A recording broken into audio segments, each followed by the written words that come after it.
Assalamu alaikum warahmatullahi wabarakatuh. Baada ya kumshukuru Allah subhanahu wa ta'ala na kumtakia rehema na amani Mtume wetu Muhammad sallallahu alaihi wasallam, ikiwa ni siku nyingine tena Allah ametujalia tuzungumzie faida ya bismillah. Kuna faida gani kusema bismillahir rahmanir rahim? Tupate faida hizi.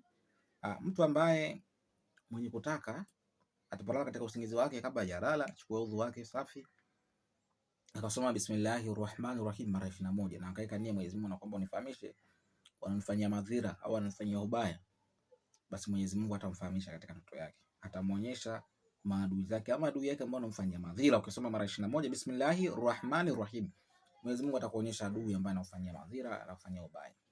Faida ya pili, bismillahir rahmanir rahim, mtu ambaye anataka kulala usingizi wake kwa amani, asisumbuliwe na mashaitani, majini, wanga, watu wabaya, basi asome bismillahir rahmanir rahim mara 51 usiku kabla kulala. Soma bismillahir rahmanir rahim mara 51 kabla ya kulala, alafu nenda kalale.